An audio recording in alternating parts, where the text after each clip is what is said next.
வணக்கம். எம் செய்திகளுக்காக நான் உங்கள் குணா. இந்திய நேரப்படி காலை 8:30 மணி செய்திகள். முதலில் ஜெம் தலைப்பு செய்திகளை காணலாம். மும்பையில் பிரான்ஸ் அதிபர் மேக்ரானுடன் பிரதமர் நரேந்திர மோடி பேச்சுவார்த்தை. பிரான்சிடமிருந்து ரஃபேல் போர் விமானங்கள் வாங்கும் ஒப்பந்தம் இறுதி செய்யப்படும் என எதிர்பார்ப்பு. தமிழ்நாடு சட்டசபையில் இன்று இடைக்கால பட்ஜெட் தாக்கல். சட்டசபை தேர்தலையொட்டி புதிய அறிவிப்புகள் வெளியாகும் என எதிர்பார்ப்பு. காசாவின் மறுசீரமைப்பு பணிக்காக அமைதி வாரியத்தின் உறுப்பு நாடுகள் நிதி வழங்க சம்மதம். அமெரிக்க அதிபர் டொனால்ட் ட்ரம்ப் அறிவிப்பு. 20 ஓவர் உலகக்கோப்பை கிரிக்கெட் தொடர் போட்டி. ஆஸ்திரேலியாவை வீழ்த்தி சூப்பர் 8 சுற்றுக்கு முன்னேறிய இலங்கை. இனி விரிவான செய்திகளை காணலாம். மும்பையில் பிரான்ஸ் அதிபர் மேக்ரானுடன் பிரதமர் நரேந்திர மோடி இன்று பேச்சுவார்த்தை நடத்த உள்ளார். பிரான்ஸ் அதிபர் இம்மானுவேல் மேக்ரான் 3 நாள் அரசுமுறை பயணமாக இந்தியாவிற்கு வருகை தந்துள்ளார். இந்த நிலையில் அவர் மகாராஷ்டிராவில் மும்பையில் பிரதமர் மோடியை பிரான்ஸ் அதிபர் மேக்ரான் என்று சந்திக்கிறார். அப்போது பாதுகாப்பு, தொழில்நுட்பம், பொருளாதாரம் உள்ளிட்டவை குறித்து விவாதிக்கப்பட உள்ளது. இதில் முக்கியமாக பிரான்சிடமிருந்து ரஃபேல் போர் விமானங்கள் வாங்கும் ஒப்பந்தம் இறுதி செய்யப்படும் என எதிர்பார்க்கப்படுகிறது. தொடர்ந்து இந்தியா பிரான்ஸ் இன்னோவேஷன் இயர் 2026 என்ற நிகழ்ச்சியை இரு தலைவர்களும் தொடங்கி வைக்கின்றனர். தமிழக சட்டசபையில் இன்று இடைக்கால பட்ஜெட் தாக்கல் செய்யப்பட உள்ளது. தமிழகத்தில் 2026 முதல் 2027 ஆண்டு வரைக்கான இடைக்கால பட்ஜெட் தாக்கல் செய்வதற்காக சட்டசபை இன்று சபாநாயகர் அப்பாவு தலைமையில் கூட இருக்கிறது. இதில் நிதியமைச்சர் தங்கம் தென்னரசு இடைக்கால பட்ஜெட்டை தாக்கல் செய்கிறார். தொடர்ந்து பட்ஜெட் குறித்து தகவல் ஒவ்வொரு உறுப்பினருக்கும் முன்னால் உள்ள சிறிய கணினியில் பார்த்து தெரிந்து கொள்ள ஏற்பாடுகள் செய்யப்பட்டுள்ளது. இந்த முறை சட்டசபை தேர்தல் வருவதையொட்டி குறுகிய கால செலவுக்கான இடைக்கால பட்ஜெட் மட்டுமே தாக்கல் செய்யப்பட இருக்கிறது. இதனால் இன்று தாக்கல் செய்யப்பட இருக்கும் இடைக்கால பட்ஜெட்டில் புதிய அறிவிப்புகள் வெளியாகும் என பெரும் எதிர்பார்ப்பு நிலவியுள்ளது. காசாவின் மறுசீரமைப்பு பணிக்காக அமைதி வாரியத்தின் உறுப்பு நாடுகள் 45,000 கோடி ரூபாய் வழங்க முன்வந்துள்ளதாக அமெரிக்க அதிபர் டொனால்ட் ட்ரம்ப் தெரிவித்துள்ளார். அமெரிக்க அதிபர் டொனால்ட் ட்ரம்ப் செய்தியாளர்களை சந்தித்து பேசினார். அப்போது பேசிய அவர், காசாவின் மறுசீரமைப்பு பணிக்காக அமைதி வாரியத்தின் உறுப்பு நாடுகள் 45,000 கோடி ரூபாய் வழங்க முன்வந்துள்ளதாக தெரிவித்தார். இது தவிர காசாவில் அமைதியை ஏற்படுத்த சர்வதேச நிலைப்புத்தன்மை படை மற்றும் காவல் பணிக்கான வீரர்களையும் அனுப்ப சம்மதம் தெரிவித்துள்ளதாக கூறினார். இதையடுத்து வாஷிங்டனில் அமைதி வாரியத்தின் முதற் கூட்டம் நடைபெற உள்ளது. இதில் காசாவின் உதவி திட்டங்களின் அதிகாரப்பூர்வ அறிவிப்புகள் உறுதி செய்யப்படும் என்று தெரிவித்தார். 20 ஓவர் உலகக்கோப்பை கிரிக்கெட் தொடரின் 30வது போட்டியில் ஆஸ்திரேலியாவை வீழ்த்தி இலங்கை அணி அபார வெற்றி பெற்று சூப்பர் 8 சுற்றுக்கு முன்னேறியுள்ளது. இலங்கையின் கண்டியில் 20 ஓவர் உலகக்கோப்பை கிரிக்கெட் தொடர் 30வது போட்டி நடைபெற்றது. இந்த போட்டியில் இலங்கை, ஆஸ்திரேலியா அணிகள் மோதினர். டாஸ் வென்ற இலங்கை அணி பந்து வீச்சை தேர்வு செய்தது. இதன்படி ஆஸ்திரேலிய அணி முதலில் பேட்டிங் செய்து 20 ஓவரில் ஆல் அவுட் ஆகி 181 ரன்கள் சேர்த்தது. இதையடுத்து 182 ரன்கள் அடித்தால் வெற்றி என்ற இலக்குடன் களம் இறங்கிய இலங்கை அணி 18 ஓவரில் 2 விக்கெட் இழப்பிற்கு 184 ரன்கள் எடுத்து அபார வெற்றி பெற்றது. இதில் மிகவும் அதிரடியாக விளையாடிய நிசாங்கா 100 ரன்கள் எடுத்து அசத்தினார். தொடர்ந்து இந்த வெற்றியின் மூலம் இலங்கை அணி சூப்பர் 8 சுற்றுக்கு முன்னேறியுள்ளது. மற்ற துறைகளைப் போல் விளையாட்டுத் துறையும் இந்தியாவில் தமிழக முதன்மை துறையாக விரைவில் மாறும் என துணை முதலமைச்சர் உதயநிதி தெரிவித்துள்ளார். புதுக்கோட்டை மாவட்ட விளையாட்டு மேம்பாட்டு ஆணையம் சார்பில் விளையாட்டு உபகரணங்கள் வழங்கும் விழா நடைபெற்றது. இவ்விழாவில் தமிழக துணை முதலமைச்சர் உதயநிதி கலந்து கொண்டு விளையாட்டு வீரர்களுக்கு 30 வகையான விளையாட்டு உபகரணங்களை வழங்கினார். இதில் அமைச்சர்கள் ரகுபதி, மெய்யநாதன், ஆட்சியர் அருணா உள்ளிட்ட பலர் கலந்து கொண்டு விழாவில் துணை முதலமைச்சர் உதயநிதி பேசும்போது, விடியல் பயணம் திட்டம், புதுமை பெண் திட்டம், கலைஞர் மகளிர் உரிமை தொகை திட்டம் பெண்களுக்கு கூடுதல் மகிழ்ச்சியை கொடுத்துள்ளது என்றார். இந்த திட்டத்தை முடக்க சிலர் நினைத்தார்கள் என்றும், அதனாலேயே மாதம் 1000 ரூபாய் கொடுத்து வந்ததை 3 மாதத்திற்கு சேர்த்து தற்போது 5,000 வழங்கியுள்ளதாக தெரிவித்தார்.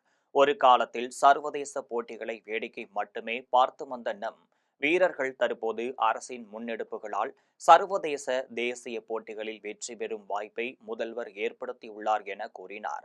மற்ற துறைகளைப் போல் விளையாட்டுத் துறையும் இந்தியாவில் தமிழகம் முதன்மை துறையாக விரைவில் மாறும் என்றார். கடந்த 5 ஆண்டுகளில் 600 கோடி ரூபாய் மதிப்பில் விளையாட்டு மேம்பாட்டிற்கு நிதி ஒதுக்கீடு செய்துள்ளது என்று தெரிவித்தார். எதிர்க்கட்சிகள் யோசித்து முடிப்பதற்கு முன் முதலமைச்சர் ஒரு படி முன்னதாக யோசித்து அமைச்சர்களுக்கே தெரியாமல் மகளிர் உரிமை தொகை வரவு வைக்கப்பட்டுள்ளது என அமைச்சர் ராமச்சந்திரன் தெரிவித்துள்ளார். விருதுநகர் மாவட்டம் அருப்புக்கோட்டையில் உள்ள பந்தல்குடி ஆரம்ப சுகாதார நிலையத்தில் மாற்றுத்திறனாளிகள் மறுவாழ்வு சேவை மையத்தினை அமைச்சர் ராமச்சந்திரன் கலந்து கொண்டு குத்துவிளக்கு ஏற்றி துவங்கி வைத்தார். இதன் பின்னர் வட்டாட்சியர் அலுவலகத்தில் இளைஞர் நலன் மற்றும் விளையாட்டு மேம்பாட்டுத்துறை சார்பில் நகர்ப்புற உள்ளாட்சிகளுக்கான டாக்டர் கலைஞர் விளையாட்டு உபகரணங்கள் வழங்கும் விழாவில் கலந்து கொண்டு 30 வகையான விளையாட்டு உபகரணங்களை வழங்கினார். இக்கூட்டத்தில் அமைச்சர் ராமச்சந்திரன் பேசிய போது, எதிர்க்கட்சிகள் யோசித்து முடிப்பதற்கு முன் முதலமைச்சர் ஒரு படி முன்னதாக யோசித்து அமைச்சர்களுக்கே தெரியாமல் மகளிர் உரிமை தொகை 5000 ரூபாய் வரவு வைக்கப்பட்டுள்ளது என்று தெரிவித்தார். காஞ்சிபுரத்தில் கர்ப்பிணி தாய்மார்களின் சமுதாய வளைகாப்பினை கைத்தறித்துறை அமைச்சர் ஆர். காந்தி தொடங்கி வைத்தார். காஞ்சிபுரம் தனியார் திருமண மண்டபத்தில் சமூக நலன், மகளிர் உரிமைத்துறை மற்றும் ஒருங்கிணைந்த குழந்தை வளர்ச்சி திட்ட பணிகள் சார்பில் சமுதாய வளைகாப்பு விழாவினை நடத்தி வைத்து 200 கர்ப்பிணி தாய்மார்களுக்கு சீர்வரிசை பொருட்களை வழங்கினார்கள். எங்கள் வீட்டில் இதுவரை வளைகாப்பு நிகழ்ச்சி மண்டபங்களில் வைத்து மிக சிறப்பாக செய்தது இல்லை. எனக்கு மிகவும் மகிழ்ச்சியாக உள்ளது. என்னை போன்று ஏழை கர்ப்பிணி தாய்மார்களுக்கும் இதுபோன்று வளைகாப்பு நடைபெற்றால் அவர்களும் மகிழ்ச்சி அடைவார்கள் என்று சீர்வரிசை பொருட்கள் பெற்ற கர்ப்பிணி தாய்மார்கள் நெகிழ்ச்சியுடன் பேசினர். இந்நிகழ்வில் மாவட்ட ஆட்சித்தலைவர் கலைச்செல்வி, மோகன், காஞ்சிபுரம் நாடாளுமன்ற உறுப்பினர் செல்வம், உத்தரமேரூர் சட்டமன்ற உறுப்பினர் சுந்தர், உள்ளாட்சி மன்ற பிரதிநிதிகள், அரசு அலுவலர்கள் மற்றும் கர்ப்பிணி தாய்மார்கள், பொதுமக்கள் கலந்து கொண்டனர். திட்டக்குடியில் அரசு கலை மற்றும் அறிவியல் கல்லூரியில் 9.5 கோடி மதிப்பீட்டில் 23 அறை கொண்ட புதிய வகுப்பறை கட்டிடத்திற்கு தொழிலாளர் மற்றும் திறன் மேம்பாட்டுத்துறை அமைச்சர் சி.வி. கணேசன் அடிக்கல் நாட்டி பணியை துவங்கி வைத்தார். கடலூர் மாவட்டம் திட்டக்குடியில் அரசு கலை கல்லூரி செயல்பட்டு வருகிறது. இந்த கல்லூரியில் கூடுதல் வகுப்பறை கட்டிடங்கள் கட்டித்தர வேண்டும் என மாணவர்கள் மற்றும் பேராசிரியர்கள் அரசிற்கு கோரிக்கை வைத்திருந்தனர். அதனை ஏற்று 23 அறைகள் கொண்ட வகுப்பறை கட்டிடங்கள் கட்டுவதற்கு 9.5 கோடி ரூபாய் மதிப்பில் கட்டிடம் கட்டுவதற்கு நிதி ஒதுக்கீடு செய்யப்பட்டிருந்தது. இதனையடுத்து தொழிலாளர் நலன் மற்றும் திறன் மேம்பாட்டுத்துறை அமைச்சர் கணேசன் புதிய கட்டிடம் கட்டுவதற்கு அடிக்கல் நாட்டி கட்டுமான பணியை துவங்கி வைத்தார். பின்னர் அமைச்சர் கணேசன் மாணவர்களிடம் உரையாற்றினார். இந்த நிகழ்ச்சியில் கல்லூரி முதல்வர் மற்றும் வட்டாட்சியர் உள்ளிட்ட அதிகாரிகள் பலர் கலந்து கொண்டனர். கன்னியாகுமரியில் பால்குளம் அரசு கலை கல்லூரிக்கு சுமார் 6 கோடி ரூபாய் மதிப்பிலான 11 வகுப்பறைகளுக்கு அடிக்கல் நாட்டு விழாவை நாடாளுமன்ற உறுப்பினர் விஜய் வசந்த் துவங்கி வைத்தார். கன்னியாகுமரி மாவட்டம் பால்குளம் அரசு கலை கல்லூரியில் தமிழக முதல்வர் மு.க.ஸ்டாலின் சென்னையிலிருந்து காணொலி காட்சி வாயிலாக சுமார் 6 கோடி ரூபாய் மதிப்பிலான 11 வகுப்பறைகளுக்கு அடிக்கல் நாட்டினார். இதனைத் தொடர்ந்து பால்குளம் அரசு கலை கல்லூரியில் நடைபெற்ற நிகழ்ச்சியில் குமரி பாராளுமன்ற உறுப்பினர் விஜய் வசந்த் விழாவை குத்துவிளக்கேற்றி துவங்கி வைத்து அடிக்கல் நாட்டினார். இந்நிகழ்ச்சியில் அரசு வழக்கறிஞர் மதியழகன், 5 கிராம பேரூராட்சி தலைவி ஜானகி இளங்கோ, மாநில காங்கிரஸ் செயலாளர் சீனிவாசன், காங்கிரஸ் வட்டார தலைவர் ஷாம் சுரேஷ், கல்லூரி முதல்வர் சரோஜா உட்பட பல அரசு அதிகாரிகள், ஆசிரியர்கள், கல்லூரி மாணவ மாணவிகள் கலந்து கொண்டனர். அகில இந்திய தலைமை வழிகாட்டுதலுக்கு முரணாக யார் நடந்தாலும் தவறுதான் என்று தமிழக காங்கிரஸ் மாநில தலைவர் செல்வ பெருந்தகை தெரிவித்துள்ளார். சென்னை விமான நிலையத்தில் தமிழக காங்கிரஸ் மாநில தலைவர் செல்வ பெருந்தகை செய்தியாளர்களை சந்தித்தார். அப்போது கிரீஷ் ஜோடங்கர் தலைமையில் கூட்டணி பேச்சுவார்த்தை நடந்து கொண்டிருக்கிறது என்றார். மதுரை மாவட்ட காங்கிரஸ் கூட்டத்தில் ஆட்சியில் பங்கு தீர்மானம் நிறைவேற்றப்பட்டது குறித்து தனக்கு தெரியாது என்று தெரிவித்தார். பிரவீன் சக்கரவர்த்தி, மாணிக்கம் தாக்கூர் தொடர்பாக அழைத்துள்ளார்கள் என்றும் அகில இந்திய தலைமை வழிகாட்டுதலுக்கு முரணாக யார் நடந்தாலும் தவறுதான் என்றும் தெரிவித்தார். திருவொற்றியூரில் 16 கோடி ரூபாயில் அமைக்கப்பட்டுள்ள அரசு கலை கல்லூரியின் புதிய கட்டடத்தை தமிழக முதலமைச்சர் மு.க.ஸ்டாலின் காணொலி காட்சி வாயிலாக திறந்து வைத்தார்.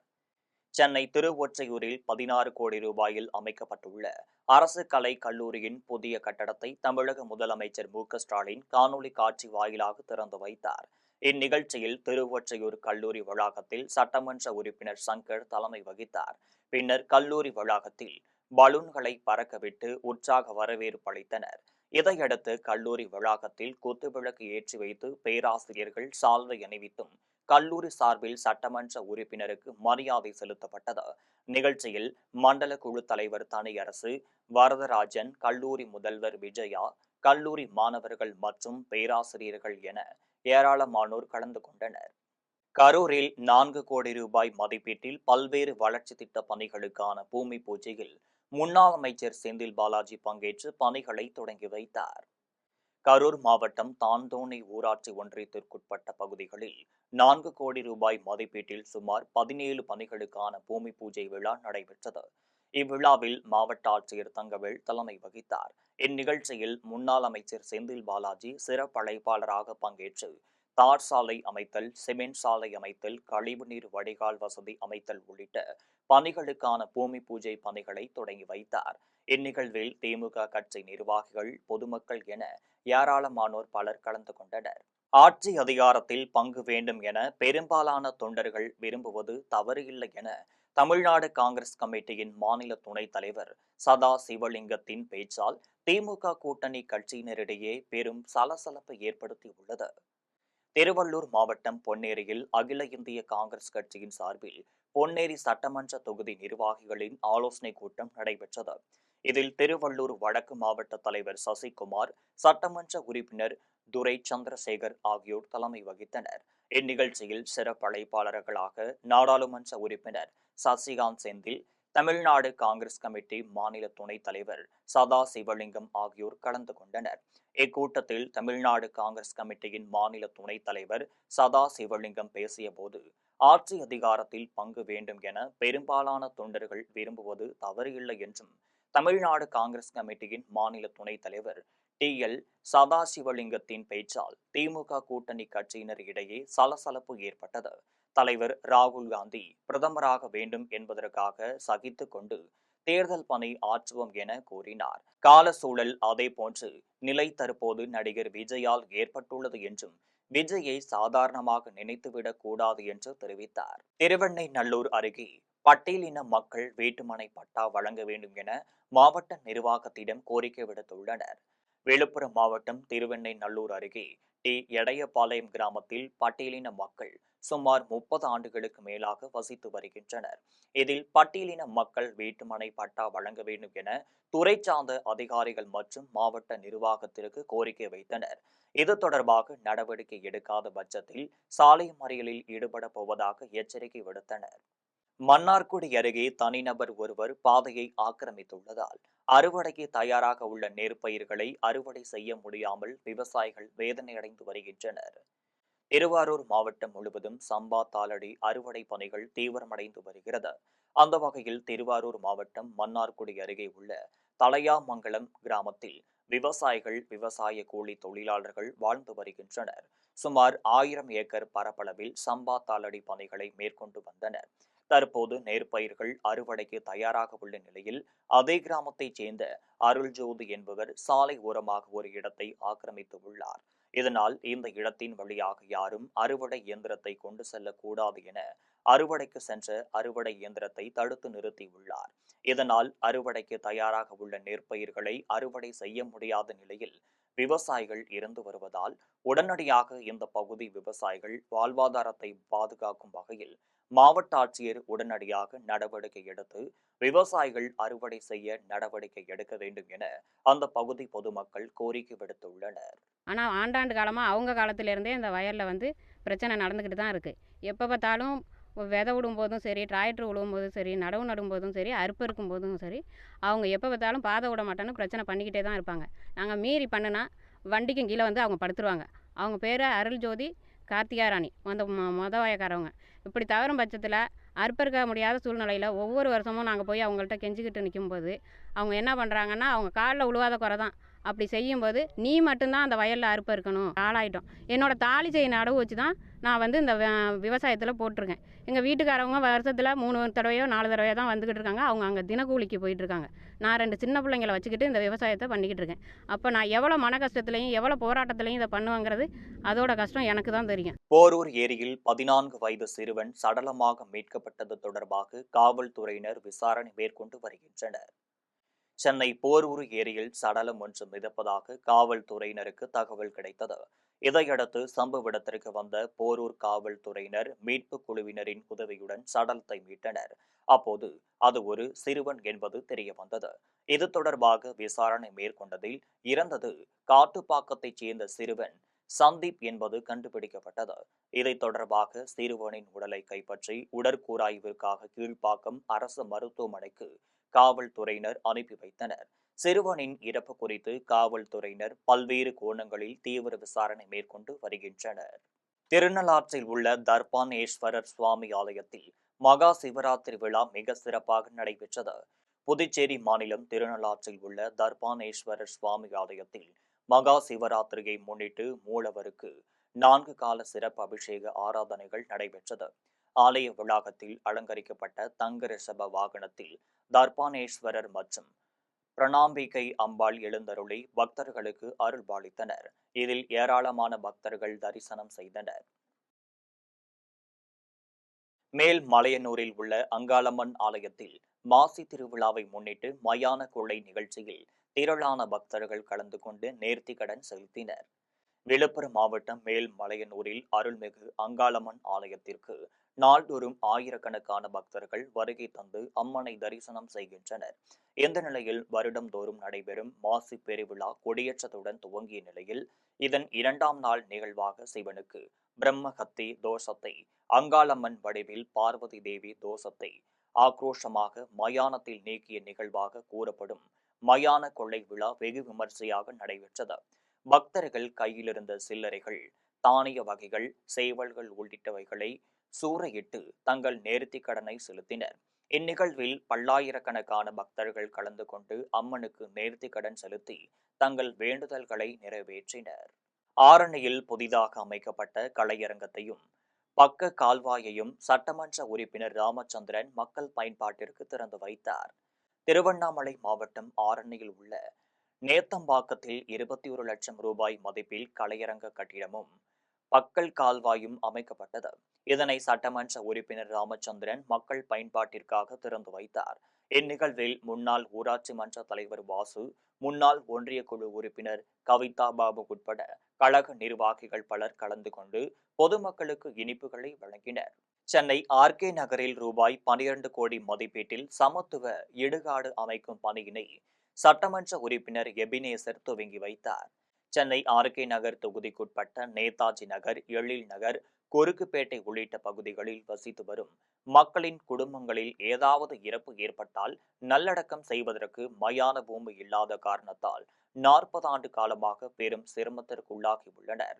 எனவே சமத்துவ இடுகாடு அமைத்து தர கோரி சட்டமன்ற உறுப்பினர் எபினேசரிடம் அனைத்து மதத்தினரும் கோரிக்கை வைத்த நிலையில் அரசுக்கு சொந்தமான 10 ஏக்கர் நிலத்தில் ரூபாய் 12 கோடி மதிப்பீட்டில் காங்கிரீட் சுற்றுச்சுவர் மற்றும் கால்வாயில் மேம்பாலம் அமைக்கும் பணிக்கான அடிக்கல் நாட்டு விழா நடைபெற்றது.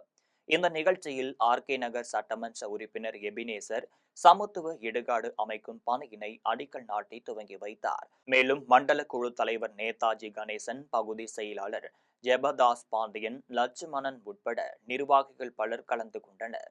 தமிழக அரசின் சார்பில் நடைபெற்ற சமுதாய வளைகாப்பு அணிவிக்கும் நிகழ்ச்சியில் 100க்கும் மேற்பட்ட கர்ப்பிணி தாய்மார்கள் பயனடைந்துள்ளனர். தஞ்சை மாவட்டம் பாபநாசத்தில் அமைந்துள்ள தனியார் திருமண மண்டபத்தில் தமிழக அரசு சார்பில் சமுதாய வளைகாப்பு விழா நடைபெற்றது. இந்நிகழ்ச்சியில் பாபநாசம் சட்டமன்ற உறுப்பினர் ஜவாஹிருல்லா குத்துவிளக்கு ஏற்றி நிகழ்ச்சியை தொடங்கி வைத்தார். பின்னர் உரையாற்றிய அவர், நீங்கள் பெற்றுக் கொடுக்கக்கூடிய குழந்தைகள் நல்ல ஆரோக்கியமான பலமான குழந்தைகளாக, அறிவுள்ள குழந்தைகளாக நம் நாட்டிற்கு நற்பெயரை பெற்றுத்தர வேண்டும் என வாழ்த்துரை வழங்கினார். இதில் 100க்கும் மேற்பட்ட கர்ப்பிணி பெண்களுக்கு வளையல் அணிவிக்கப்பட்டு சீர்வரிசை பொருட்களும் 5 வகையான சத்துள்ள உணவுகளும் வழங்கப்பட்டது.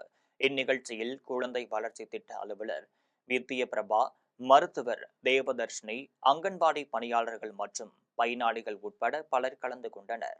ஆதிச்சநல்லூர் அருங்காட்சியகத்தில் 2.5 ஆண்டுக்கு பிறகு தற்போது இரும்பு கம்பி வேலிகள் அமைக்கும் பணிக்கான பூமி பூஜை விழா நடைபெற்றது.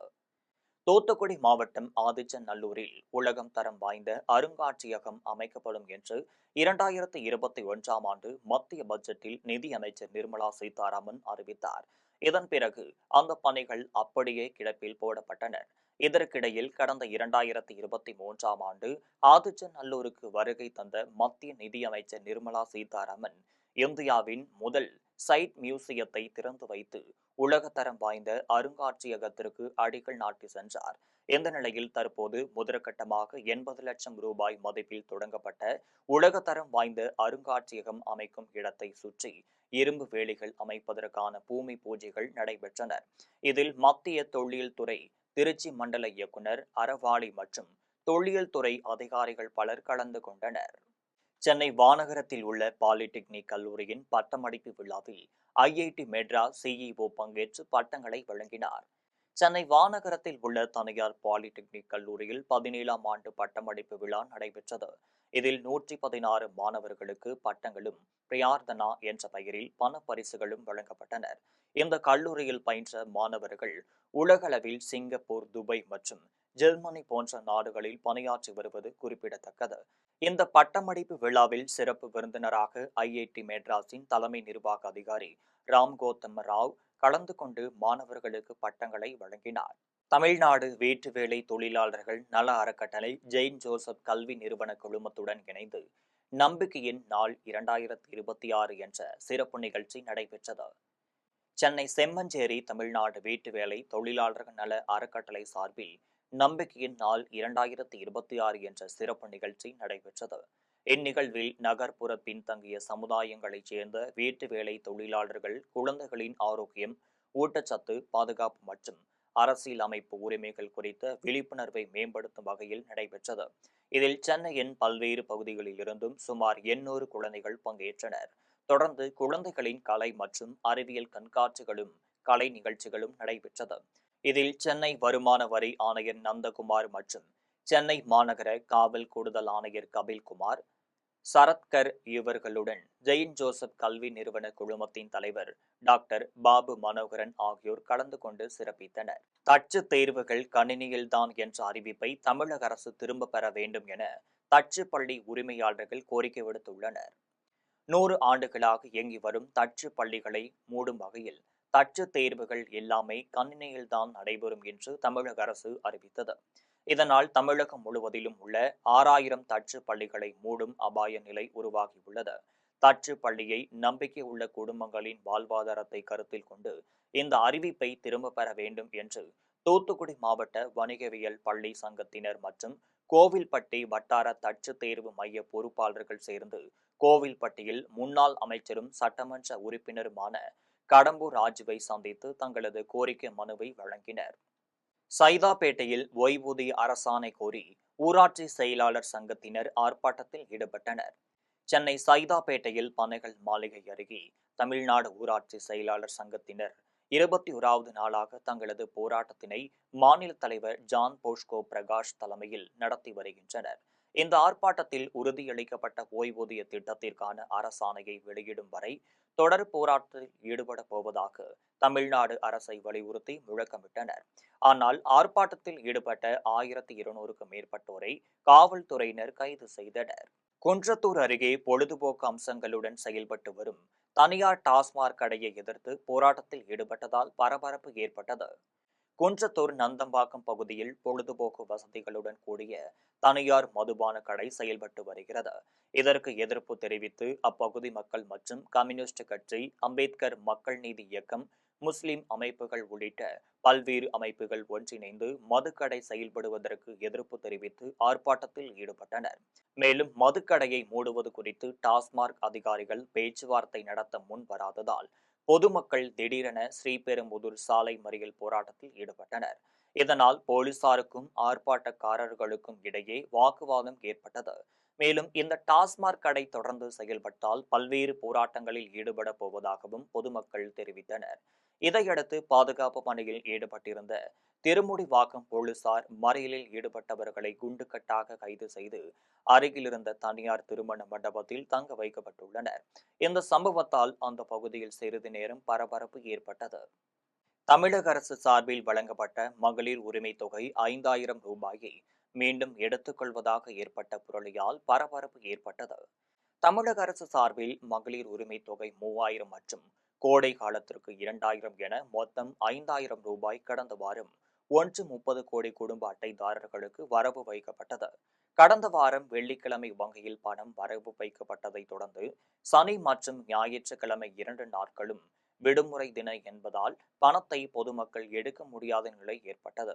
இந்த நிலையில் வங்கியில் இருந்து பணத்தை எடுக்காவிட்டால் பணத்தை மீண்டும் அரசு எடுத்துக் கொள்ளும் என்ற புரளியை நம்பி இன்று அதிகாலையிலேயே ஸ்ரீவைகுண்டம் செய்துங்கநல்லூர் இந்தியன் வங்கி முன்பு 100க்கும் மேற்பட்ட பெண்கள் மற்றும் மூதாட்டிகள் பணத்தை எடுக்க குவிந்தனர். இதனால் காலை 10 மணிக்கு வங்கி திறந்ததும் முண்டியடித்துக் கொண்டு வங்கிக்குள் சென்றதால் பரபரப்பு ஏற்பட்டது. திருவண்ணாமலை அருணாச்சலேஸ்வரர் கோவிலில் 28ஆம் ஆண்டு மகா சிவராத்திரி விழா சிறப்பாக நடைபெற்றது. திருவண்ணாமலை மாவட்டம் போலூரில் உள்ள அருணாச்சலேஸ்வரர் கோவிலில் 28ஆம் ஆண்டு மகா சிவராத்திரி திருவிழா நடைபெற்றது. இவ்விழாவை முன்னிட்டு கோவிலில் 4 கால சிறப்பு பூஜைகளும் சிறப்பு அலங்காரங்களும் அபிஷேகங்கள் நடைபெற்று தீபாராதனைகளும் காண்பிக்கப்பட்டது. இந்நிகழ்வில் பல்வேறு பகுதிகளைச் சேர்ந்த திரளான பக்தர்கள் கலந்து கொண்டு சாமி தரிசனம் செய்தனர். புதுக்கோட்டை மாவட்டம் கந்தர்வக்கோட்டையில் பிடாரியம்மன் கோவில் திருவிழாவை முன்னிட்டு மஞ்சு விரட்டு போட்டி நடைபெற்றது. புதுக்கோட்டை மாவட்டம் கந்தர்வக்கோட்டை முனியாண்டவர் பிடாரியம்மன் கோவில் திருவிழாவை முன்னிட்டு வடமாடு மஞ்சு விரட்டு மிக விமர்சையாக நடைபெற்றது. இப்போட்டியை கந்தர்வக்கோட்டை வட்டாட்சியர் ரமேஷ் தொடங்கி வைத்தார். இதில் 12 காளைகளும் 12 குழுக்களைச் சேர்ந்த 108 மாடுபிடி வீரர்களும் கலந்து கொண்டனர். இதில் வெற்றி பெறும் குழுவினருக்கு பரிசுகள் வழங்கப்பட்டது. இந்த வடமாடு மஞ்சு விரட்டை குளத்தூர் நாயக்கர்பட்டி சுற்றுவட்டார பகுதியைச் சேர்ந்த ஆயிரக்கணக்கான பொதுமக்கள் ஆர்வத்துடன் கண்டு ரசித்தனர். மேலும் இந்த வடமாடு மஞ்சு விரட்டில் மருத்துவ குழுவினர், தீயணைப்பு துறையினர், காவல்துறையினர் பாதுகாப்பு பணியில் ஈடுபட்டிருந்தனர். மீண்டும் ஜெம் தலைப்பு செய்திகள். மும்பையில் பிரான்ஸ் அதிபர் மேக்ரானுடன் பிரதமர் நரேந்திர மோடி பேச்சுவார்த்தை. பிரான்சிடமிருந்து ரஃபேல் போர் விமானங்கள் வாங்கும் ஒப்பந்தம் இறுதி செய்யப்படும் என எதிர்பார்ப்பு. தமிழ்நாடு சட்டசபையில் இன்று இடைக்கால பட்ஜெட் தாக்கல். சட்டசபை தேர்தலையொட்டி புதிய அறிவிப்புகள் வெளியாகும் என எதிர்பார்ப்பு. காசாவின் மறுசீரமைப்பு பணிக்காக அமைதி வாரியத்தின் உறுப்பு நாடுகள் நிதி வழங்க சம்மதம். அமெரிக்க அதிபர் டொனால்ட் ட்ரம்ப் அறிவிப்பு. 20 ஓவர் உலகக்கோப்பை கிரிக்கெட் தொடர் போட்டி. ஆஸ்திரேலியாவை வீழ்த்தி சூப்பர் 8 சுற்றுக்கு முன்னேறிய இலங்கை. இத்துடன் ஜெம் செய்திகள் நிறைவடைகின்றன. மீண்டும் ஜெம் செய்திகள் மதியம் 1:30 மணிக்கு. உடனுக்குடன் செய்திகளை காண gemlive.tv என்ற இணையதளத்தில் இணைந்திருங்கள். நன்றி, வணக்கம்.